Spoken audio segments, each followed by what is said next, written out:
Well, I've got some explaining to do.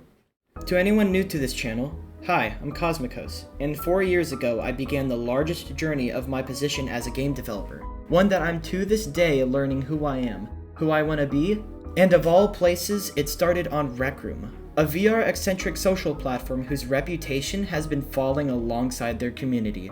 I don't think it's unknown to anyone that the hype around virtual reality has been gradually shrinking in recent years, with the cost of technology increasing and companies such as Meta moving away from VR. And with Rec Room officially shutting down on its 10th anniversary, I figure there's no better time to address what my roadmap looks like as a game developer. Now with that said, I'm not at all downplaying the impact this game has had on my life.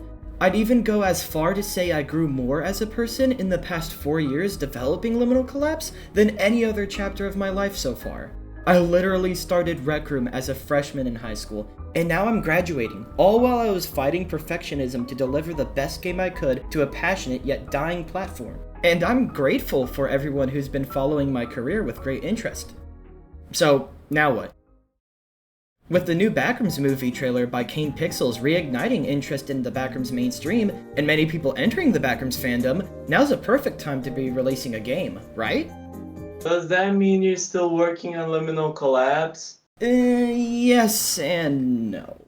Although I'm determined to finish Liminal Collapse and release it in some form to the public, even after Rec Room's server shut down, I haven't been working on the game. In fact, I haven't worked on Liminal Collapse in a year. Yeah, my 2 most recent videos, celebrating the game's 3rd anniversary, were final send-offs in disguise.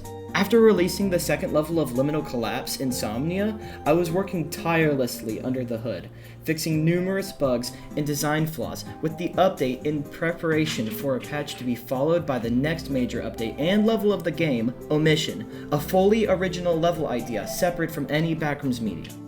On the bright side, I had finally reached a point where I was satisfied with my skills, that I could make something breathtaking instead of redoing the same damn levels. But now that I was good enough to finish Liminal Collapse, Rec Room's limitations started annoying me more than ever. Problems like instancing the same code over multiple subrooms, and then having to replace those copies every time I changed something, and rooms crashing on myself at seemingly random intervals were snowballing into an ever-looming presence that meant no matter how good I was at patching my game, it was ultimately being made under someone else's platform, and that just wasn't gonna do. As much as I'd like to show this game to the world as quickly as possible, it is nowhere near realistic in my skills as a solo indie dev to just push out my dream game in the span of a decade. And that's if I'm lucky. So instead of committing a cardinal sin of game development, I decided to work on much smaller projects in between. That way, when I've gained enough experience to hopefully make a name for myself, I can continue working on Liminal Collapse. And knowing there's no going back to Rec Room for game development, even if I wanted to, I had to find a different way of making games. That was when I discovered Godot, an open source game engine built to make beginning game development easy and modular, while being as competitive as the 2 big dogs of game engines, Unreal Engine and Unity. The former I had previous experience in, but it was too concerned with cutting edge technology than I realistically needed. And the latter lost a lot of trust from their community for wanting to charge the developer for every download of the game, rather than copies sold. Fast forward a year, and I've become a lot faster at making features than I was ever back at Rec Room.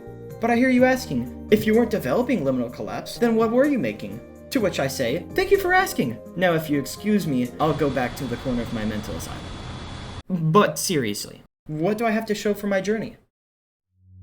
Well, for the year that I've been gone, I've put all my energy into making a small platformer game that started as a project to get my footing on Godot, and has become my to-be first real attempt at building a fanbase around the game unrelated to any media that exists today.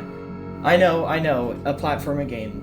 I'm not expecting it to do great, given I'm switching from one oversaturated genre to another, but I'm hoping the experience I get out of it is enough to really start working towards my progress on more ambitious titles, most prominently Liminal Collapse, but I have ideas for other games too.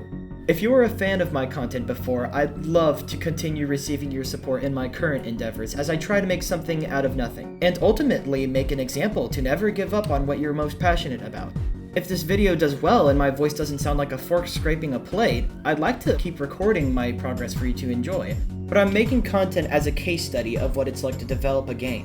whether you're a developer too, a fan, or you just need something to watch while eating lunch. That's about everything I wanted to share so far regarding my steps to improving my craft as an aspiring game developer. If you have any questions, I'd be more than happy to answer them in the comments. But until then, I'll continue making what I love, and I'll see you next time.